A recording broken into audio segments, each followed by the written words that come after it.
있습니다. 1절부터 11절까지는 성경대로 죽으시고 성경대로 살아나신 그분을 본 사람들이 수없이 많았었다. 바울, 나까지 보게 되었다. 그래서 이 말씀을 해줬던 것을 우리가 기억을 하면서 주님의 죽으심에 대한 이야기를 우리 요한복음 19장을 한번 보겠습니다. 요한복음 19장.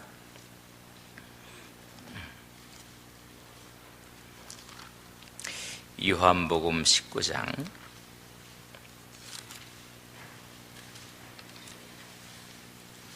38절을 보겠습니다. 우리 주님이 죽으셨을 때 무덤에다가 장사 지내는 모습이 기록되어 있습니다.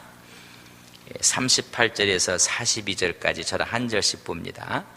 아리마대 사람 요셉은 예수의 제자이나 유대인이 두려워 그것을 숨기더니 2일 후에 빌라도에게 예수의 시체를 가져가기를 구하며 빌라도가 허락하는지라 이에 가서 예수의 시체를 가져가니라.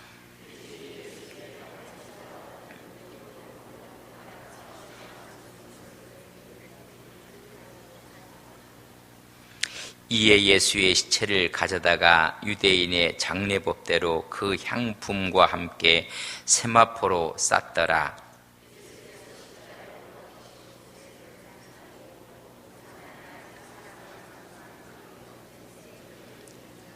함께요.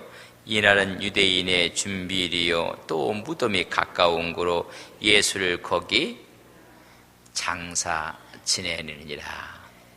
주님께서 십자가상에서 시간이 아침 9시에 달리셔서 오후 3시에 운명하는 거로 그렇게 기록이 되어 있습니다. 운명한 후에 6시가 되면 안식일이 시작이 돼요. 시간이 얼마 있지 않았어요. 근데 아리마다 사람 요셉이 자기의 무덤을 이미 파놓은 것이 있었어요. 아주 무덤. 그것을 주님의 무덤으로 내놓았어요. 그러니까 일이 쉬워졌고, 그래서 또 밤중에 찾아왔던 니고데모가 또 와서 거기에 보면 세마포로 싸고 또 유황도 함께 모략과 침향을 섞었다. 그래서 다 시신을 해서 여러분 완전히 죽으셨던 것을 우리가 알 수가 있습니다. 동굴 무덤을 제공했고 니고데모는 몰약과 침향을 갖고 와서 세마포로 쌌어버렸어요. 어느 누구도 예수님의 부활을 생각한 사람이 없었다는 이야기입니다. 주님 부활하실 것이니까는 그 세마포가 너무 이렇게 싸지 마라. 뭐 이랬을 거예요. 또 돌에다 그 무덤의 문에다 큰 돌을 갖다가 막 만약에 제자들이 부활할 것이라는 것을 믿었더라면 오늘 보면 아리마대 사람 요셉은 예수의 제자였다. 익명의 제자였고 니고데모도 그랬습니다.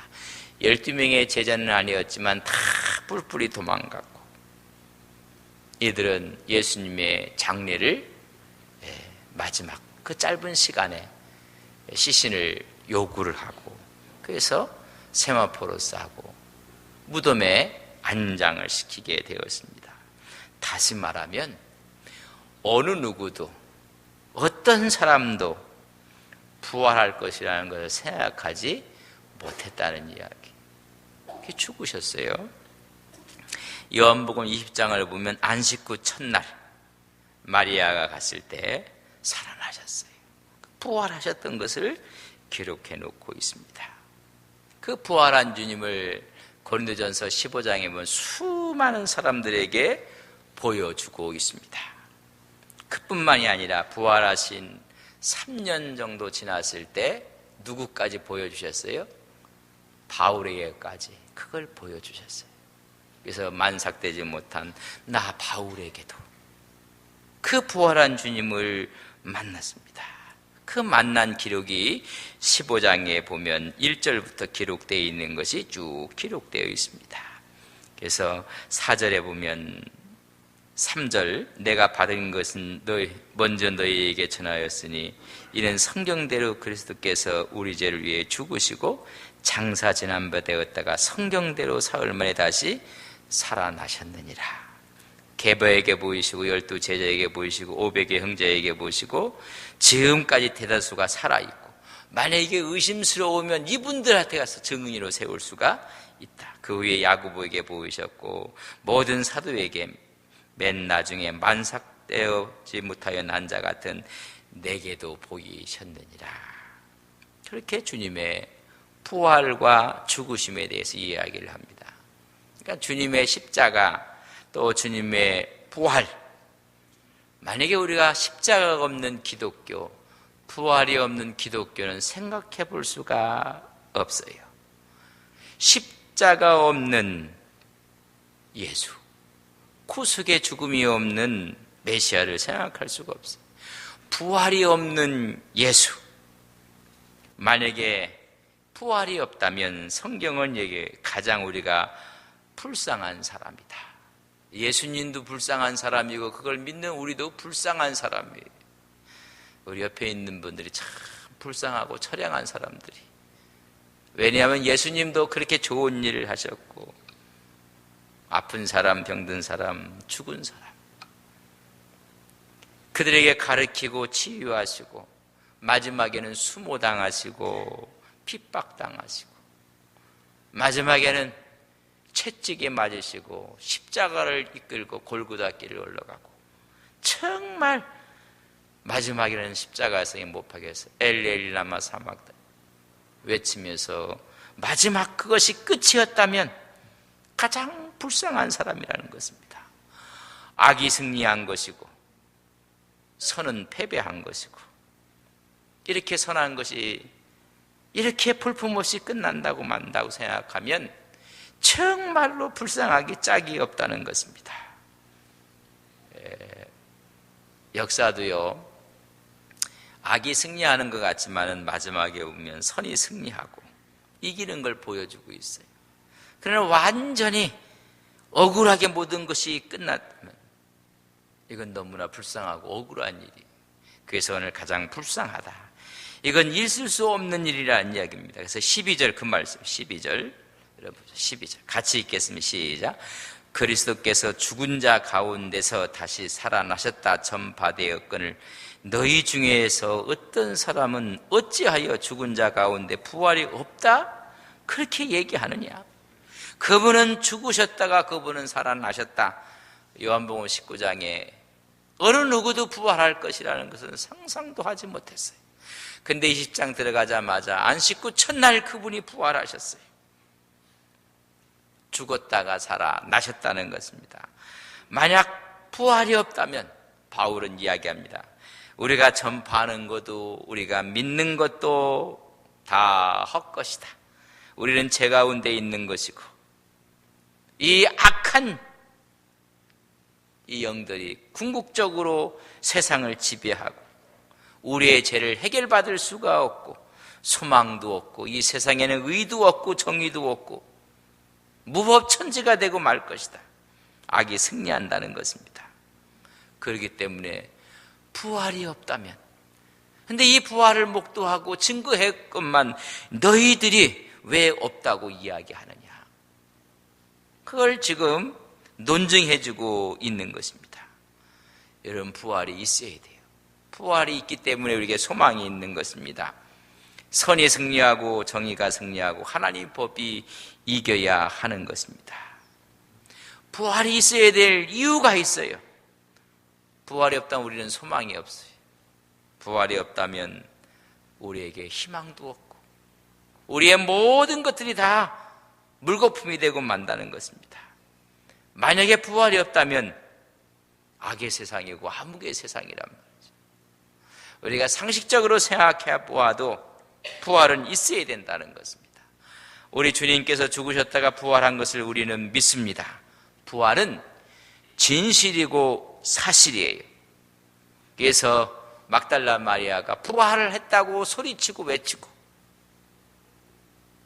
여러분 제자들이 그것을 확인했고 4절로 8절 고린도서 15장 보면 500여 형제들이 헬스에다 보았고 변함없는 사실이었습니다. 우리 주님이 제사장들도 기억했어요. 또 제자들도 기억했어요. 내가 죽은 후에 3일 만에 다시 살아날 것이다. 제자들은 안 믿었어요. 혹시 제사장들, 서기관들은 걱정을 했어요. 부활한다고 하고 살아난다고 했는데 그러면 이게 보통 일이 아니거든요. 제자들이 시신을 훔쳐가고 나서 살아났다고 하면 어떡할까? 그래서 문지기들이 그걸 지키고 있었어요. 만약에 그들이 살아났다고 이야기했을 때 그 반대와 저항은 이름 말할 수가 없어요. 근데 어떤 보고를 봐도 제사장들이, 서기관들이 저항을 하고 거기에 대해서 반대를 하고 없어요. 만약에 꾸며낸 이야기라고 했더라면 제자들은요, 주님이 저렇게 십자가에 돌아가시는 모습을 보고 용기를 다 잃어버렸어요. 우리도 잘못하면 저렇게 죽는다. 뿔뿔이 다 도망가고 말았어요. 그들이 만약에 이런 얘기를 퍼뜨렸다면 다 잡아갔을 거예요. 그리고 성서에는 수많은 저항에 대한 이야기 기록되어 있을 거예요. 근데 하나도 없어요. 왜? 그것이 뭐였기 때문에? 사실이었기 때문에, 진실이었기 때문에 그렇습니다. 예수 그리스도가 살아나셨다는 것입니다. 그 증거가 뭐냐면 제자들이 변하고 교회가 태동이 되고 우리의 믿음이 산 믿음을 갖게 되고 소망을 갖게 되고 교회가 있어서 부활신앙이 생긴 것이 아니에요. 여러분, 교회가 있기 때문에 부활신앙을 만들어낸 것이 아니에요. 부활신앙이 있어서 교회가 생긴 거예요. 여러분, 우리가 한번 논리적으로 한번 써요. 교회가 있어서 부활신앙이 교리로 서진 게 아니에요. 부활신앙이 있었기 때문에 교회가 태동한 거예요. 만약에 이것이 그들이 꾸며낸 이야기고 만들어낸 이야기였다면 그 당시에요, 다 잡혀 들어가서 다 죽었을 거예요. 그 반대, 그 저항을 이루 헤아릴 수가 없을 거예요. 그러나 그들 눈앞에 보여주고 살아있는 것이 진실이고 사실이기 때문에 아무런 저항 세력들이 없어요. 여러분, 이런 부활이 있었기 때문에 고린도 교회가 서고 예배소 교회가 서고 부활이 있었기 때문에 교회가 태동을 했어요. 고린도 교회 너희들, 이 부활 때문에 교회가 섰는데 왜 너희들이 부활이 없다 하느냐? 가슴을 치는 거예요, 지금 바울이. 이 교회가 생긴 이유가 뭐냐? 바로 부활이라는 것입니다. 나도 보았다, 나도. 그래서 그 논증이 뭐냐면 12절부터 19절까지 쫙 이야기하는 거예요. 만일 죽은 자의 부활이 없으면 그리스도 다시 살아나지 못하였으리라. 그리스도께서 만일 다시 살아나지 못하였으면 우리가 전파하는 것도 헛것이요 또 너희 믿음도 헛것이며 또 우리가 하나님의 거짓 증인으로 발견되리니 우리가 하나님이 그리스도를 다시 살리셨다고 증언하였습니다. 만일 죽은 자가 다시 살아나는 일이 없으면 하나님이 그리스도를 다시 살리지 아니하였으리라. 만일 죽은 자가 다시 살아나는 일이 없으면 그리스도는 다시 살아나신 일이 없었을 터이요 그리스도께서 다시 살아나신 일이 없으면 너희는 믿음도 헛되고 너희가 여전히 죄 가운데 있을 것이요 또한 그리스도 안에서 잠자는 자도 망하였으리니 만일 그리스도 안에서 우리가 바라는 것이 다만 이 생의 삶뿐이면 모든 사람 가운데 우리가 더욱 불쌍한 자, 가슴을 치면서 논증을 하고 있는 이 고린도 교회가 세워진 것도 수많은 소아시아에서 유럽에서 교회가 세워진 것이 바로 부활 때문에 그렇단 말이죠. 교회가 있어서 부활신앙을 만들어낸 게 아니에요. 부활신앙을 교리로 세운 게 아니에요. 부활이 있었기 때문에 교회가 탄생한 거예요. 부활한 주님을 본 사람들이 모여서 함께 믿음의 공동체를 만드는 거예요. 그래서 부활을 빼버리면 교회는 무너지는 거예요. 여러분, 우리 주님께서 죽으셨다 부활하신 것을 믿습니까? 그것은 우리에게 소망을 주고 마지막 날 우리도 그렇게 될 것을 그분이 몸소 보여주신 것입니다. 그래서 바울이 12절에서 19절을요 막 한숨에 막 읽어버리면 이게 바울의 논증이에요. 부활이 없다면 부활이 없다. 왜 너희들은 지금 없다고 하느냐? 지금 교회가 이렇게 서 있는데. 오늘 여러분들 부활이 없다면 여러분 잘못 나오셨어요. 크게 잘못하셨어요. 부활이 있다는 것을 부활하여 살아 계신다는 것입니다. 그래서 우리에게 꿈이 있고 희망이 있고 천국의 소망이 있는 것입니다. 만약에 그것이 없다면 가장 불쌍한 자고, 이것이 부활이 없다면 우리가 매일 십자가를 질 이유도 없어요. 우리 자신을 부인할 이유도 없어요. 그리스도를 끝까지 쫓아갈 이유도 없어요. 우리가 만약에 부활이 없다면 먹고 마시고 즐기자. 그것이 인생의 낙이에요. 32절 고린도전서 15장 32절 보세요. 같이 한번 읽어볼까요? 30절 시작. 내가 사람의 방법으로 에베소에서 맹수와 더불어 싸웠다면 내게 무슨 유익이 있으리요? 죽은 자가 다시 살아나지 못한다면 내일 죽을 터이니 먹고 마시자. 이것이 낙이지 않겠는가? 만약 부활이 없다면 맹수와 더불어 싸운 것이 무슨 유익이 있고, 내가 장가도 가지 않고 1차, 2차, 3차 전도한 것이 무슨 의미가 있겠는가? 아무 의미가 없다는 거예요. 주님 때문에 고생하며 주님 때문에 애타하며 주님을 위해서 하는 것이 아무 의미도 없다는 거예요.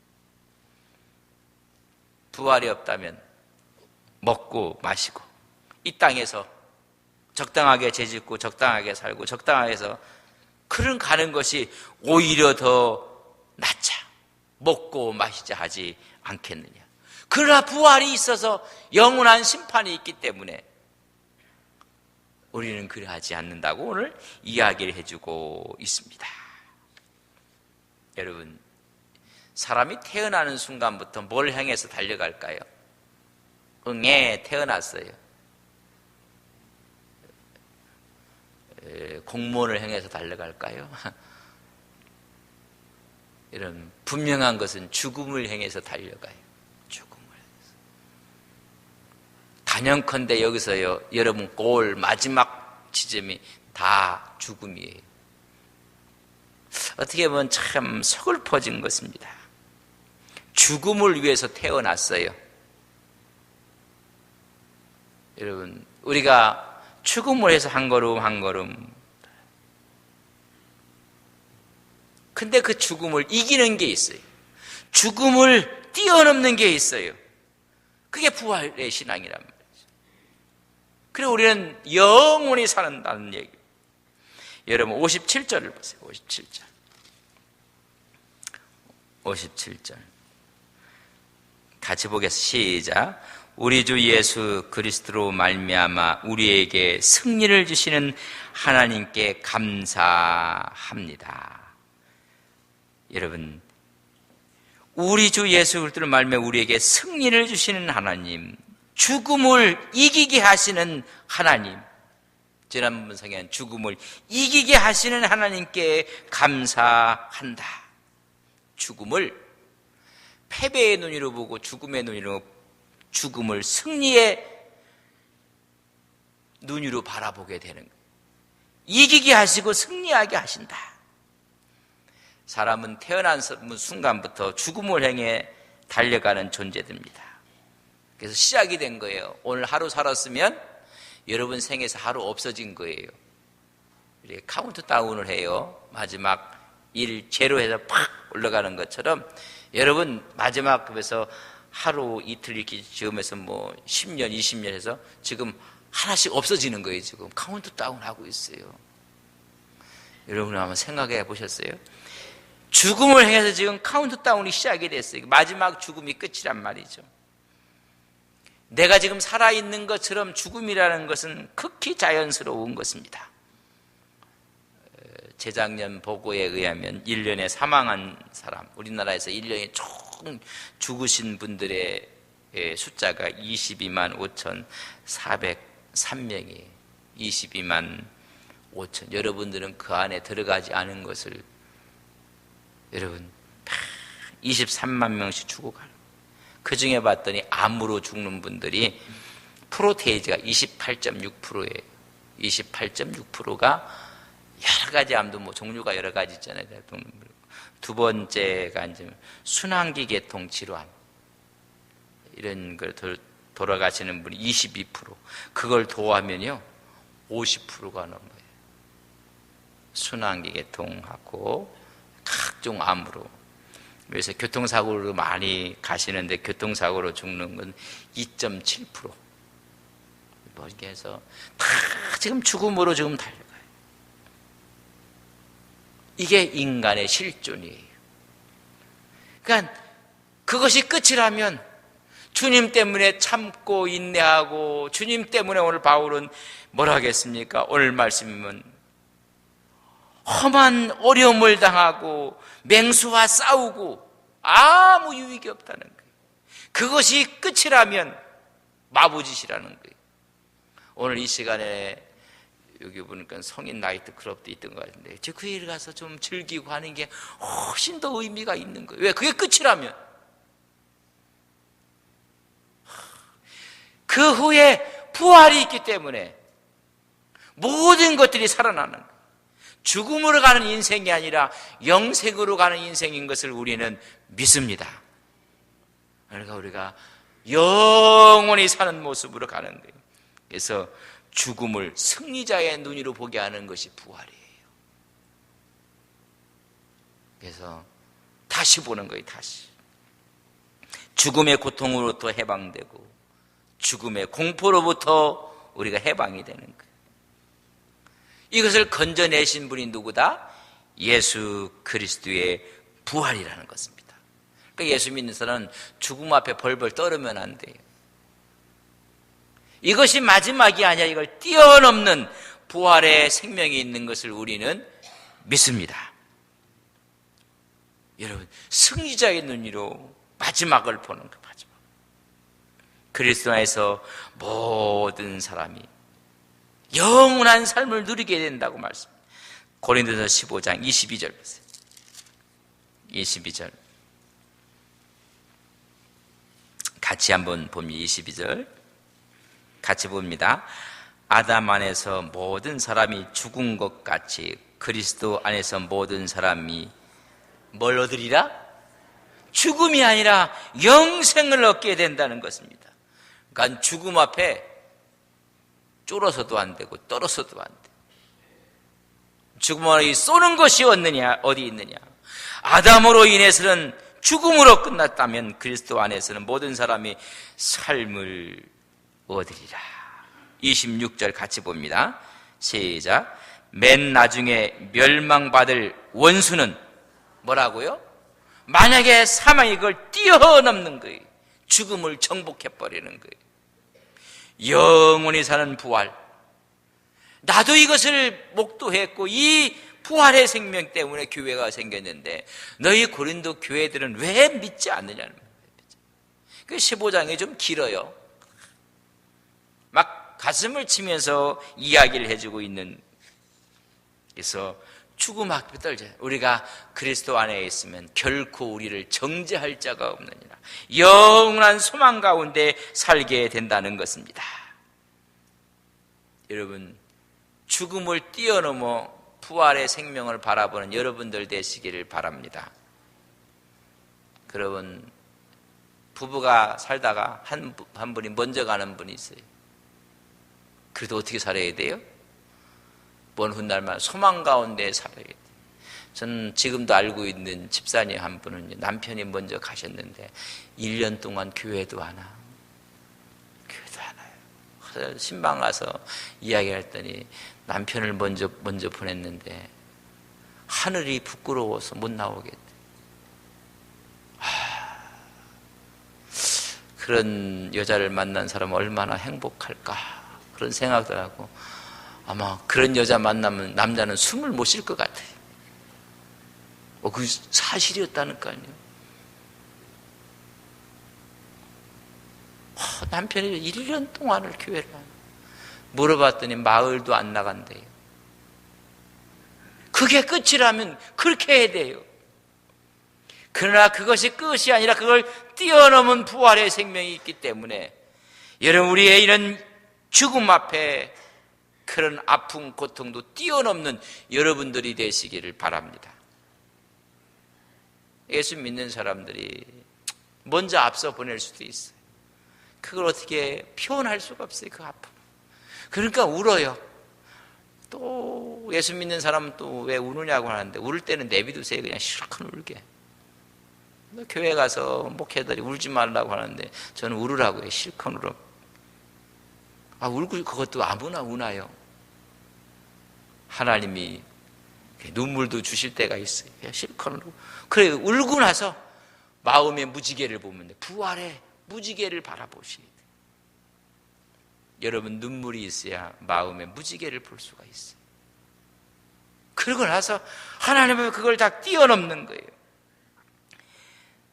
그리스도의 부활이 나의 부활이고 그래서 그것이 구원과 믿음의 근거가 되고 우리의 영생과 소망의 근거가 되는 것을 우리는 믿습니다. 그래서 정말 가까운 분들이 먼저 보내는 아픔들이 있어요. 여러분 그걸 뛰어넘어야 돼요. 우리 영원한 부활을 생명을 하고 하나님의 은혜 가운데 살아가는 것입니다.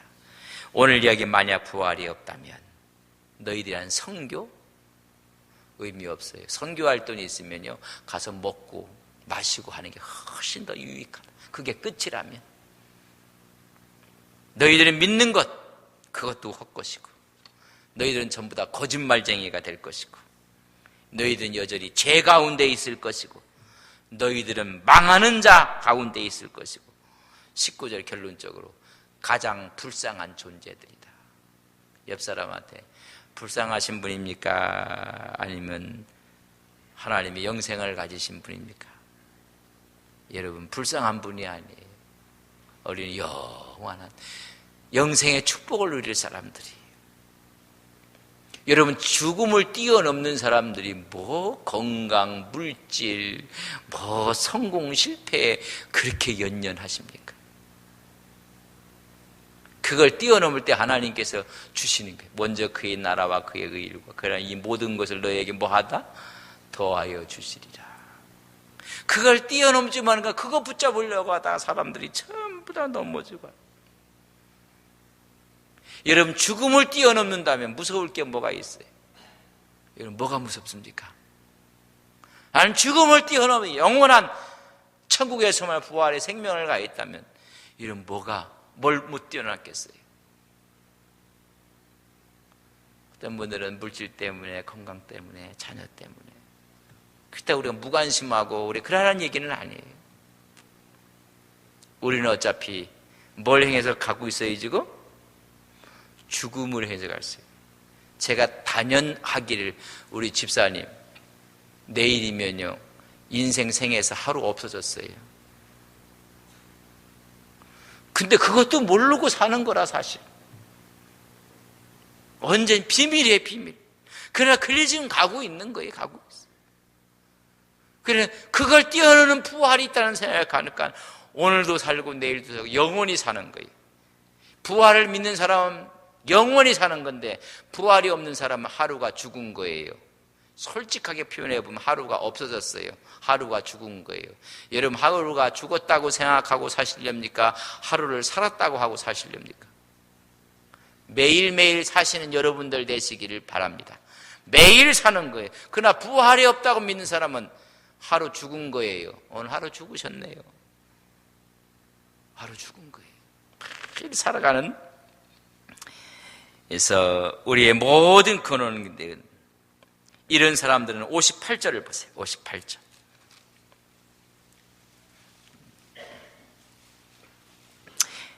부활에 대해서 쭉 이야기를 하고 마지막 나팔과 함께 우리는 순식간에 변화돼서 영원한 영광스러운 몸을 가지게 하리라. 58절 같이 시작. 그러므로 내 사랑하는 형제들아 견실하며 흔들지 말고 항상 주의 일을 힘쓰는 자들이 되라. 이는 너희 수고가 주 안에서 뭐라고요? 헛되지 않을 것이기 때문에 부활을 믿는 사람들은 뭐 하지 말라고요? 흔들리지 말라. 흔들리지. 어느 날은 신앙이 있는 것 같은데 어느 날은 코가 빠져갖고 그냥 흔들리지 말라는 거예요. 내 감정에 흔들리지, 영원한 부활의 생명을 갖고 삶의 터전이 흔들리지 말라는 거예요. 여러분 굳굳하게 승리하며 나가시는 여러분들 되시기를 바랍니다. 뭐에 힘쓰라고요? 주의 일에 힘쓰라. 먹고 마시고 하는데 힘쓰지 말고, 그게 끝이라면 먹고 마시는 데 힘을 써라. 그러나 영원한 부활이 있기 때문에 뭐에 힘을 쓰라고요? 주의 일에 어떻게 힘쓰라고요? 더욱 힘쓰라. 여러분 주님이 기뻐하시는 더 힘쓰시는 믿음의 귀한 종들 되시기를 바랍니다. 여러분 예수 부활을 믿기 때문에 우리는 패배자의 눈으로 보는 게 아니라 승리자의 눈으로 보는 거다. 그런 사람들은 흔들리지 않아요. 더욱 주의 일에 힘쓰시는 우리 모두가 되기를 주님의 이름으로 간절히 바랍니다. 부활에 대해서 부인하는 사람이 있어요. 가슴을 치고 지금 바울이 이야기하고, 두 번째는요 의심하는 사람이 도마처럼 의심. 세 번째는 그것을 소망하고 믿고 있는 사람이 있어요. 이러면 삶의 질이 틀려요. 오늘 살지만 우리는 영원히 사는, 그게 영생이에요. 주님이 내 안에 이런 영원한 소망을 갖고 사는 그것이 영생이란 말이죠. 그러나 부활이 없다고 생각하는 건 지금 살았다 하지만 사는 것이 아니란 말이죠. 하나님의 은혜 가운데 그렇게 살아갈 때요 이 세상에 겁날 것이 없어요. 우리 옆 사람에게 이인 사람입니다. 집사님, 세상에 겁날 것이 없습니다. 시작. 그러다 또 나가다가 신사임당 앞에 그냥 넘어지고, 신사임당이 누군지 아세요? 세종대왕 앞에 그냥 거꾸로 태우고, 배추잎 앞에 그냥 고개 숙이고, 겁날 것이 없어요. 그래서 여러분 힘을 갖고 능을 갖고 하나님의 은혜 가운데 살아가시 여러분들 되시기를 바랍니다. 조금 불편할 뿐이에요. 걱정할 필요 없어요. 그 어디나 하늘나라입니다. 이런 은혜와 이런 축복이 오늘 우리의 삶 속에 있기를 주님의 이름으로 간절히 축복합니다. 좋으신 아버지 하나님, 부활이 없다면 우리의 선교도 믿음도 헛것이고 우리는 거짓말장이요 제 가운데 있으며 제 가운데 망할 자들이고 가장 불쌍한 사람입니다. 그러나 부활이 있기에 죽음을 승리자의 눈으로 봅니다. 영광의 눈으로 바라봅니다. 이 세상에 흔들리지 않습니다. 주의 일에 더욱 힘쓸 뿐입니다. 우리 인생 여정을 주님께서 축복해 주셔서 부활의 생명, 부활의 주가 늘 우리의 마음과 심령 속에 임하게 하옵소서. 예수님의 이름으로 기도 올리옵나이다. 아멘.